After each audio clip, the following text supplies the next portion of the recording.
Salut les entomophagophytophiles, et ben cette première vidéo de l'année 2024, on va tailler un petit peu les urnes de Sarracenia puisque on est au mois de février, les bourgeons floraux commencent à sortir, donc c'est le moment. Et ben c'est parti, je vous fais voir un petit peu. Donc le matériel nécessaire, un petit ciseau et éventuellement une petite pince à épiler mais qui n'est pas obligatoire. Et donc là on va faire le test sur un Sarracenia leucophila, c'est le Helmut's Delight. Donc là, on voit bien les urnes de l'année dernière qui sont bien séchées, pas de souci. Et en fait, le signe pour moi de taille, c'est quand les bourgeons floraux commencent à apparaître. Donc là, on en voit 3 ici. Donc c'est signe de reprise de la végétation. Donc moi, c'est l'époque où je commence à tailler les vieilles urnes pour laisser la place à la sève de se concentrer un petit peu sur la végétation à venir. Donc les boutons floraux et les urnes à venir. Donc la manipulation elle est simple, on prend un ciseau bien coupant, on va tailler les urnes à peu près à ce niveau là, donc entre 5 et 8 cm de la base du rhizome. Donc il est important que le rhizome soit bien dégagé, ne jamais trop enterrer les rhizomes, il faut bien qu'il soit dégagé comme là. Donc on prend, c'est facile, on taille, on peut en prendre 2 ou 3 en même temps, il n'y a pas de souci. Il y en a qui laissent les phyllodes, donc les phyllodes c'est ça pour information, donc il y en a qui les laissent, moi je les taille.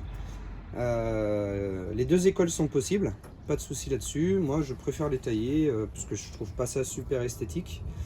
Donc on peut les tailler, on peut les laisser, ça c'est vraiment un choix. Le truc des phyllodes c'est que ça continue à faire de la photosynthèse, donc voilà pourquoi il y en a qui les laissent.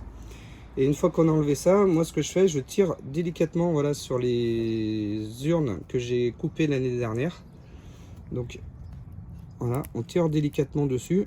Normalement ça vient, voilà, parce que ça c'est vraiment sec et il n'y aura vraiment plus rien à faire dessus.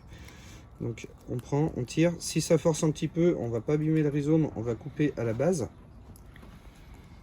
Voilà, comme là. Là. Là, celle-là on va essayer de la tirer, voilà, celle-là elle vient, donc pas de souci. Donc voilà, le but c'est de faire un rhizome bien propre, bien dégagé. Voilà, on tire dessus, on enlève. On en profite pour voir l'état un petit peu du rhizome. Là on voit bien qu'il est très joli, qu'il n'y a pas de souci. Celui-là est un petit peu dur, on n'hésite pas à couper. Voilà.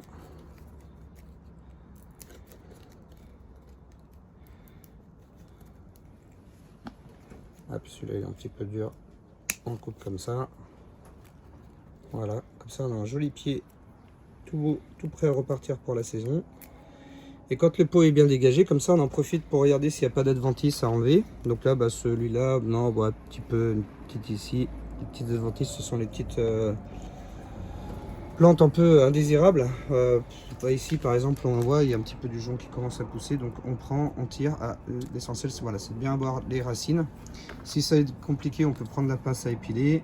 Voilà, on prend délicatement, on tire dessus. L'essentiel, c'est bien d'avoir les racines qui vont avec, histoire d'être sûr d'enlever ce qu'on veut pas. Voilà, et puis après, voilà, il y a tout le reste à faire. Quand c'est fini, ça ressemble à ça.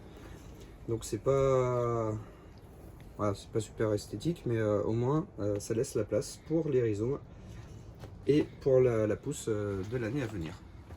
Voilà, c'était une petite vidéo rapide pour la coupe des urnes de Sarracenia. Il y aura d'autres vidéos cette année, j'en ai prévu plein. Et je vous dis à bientôt.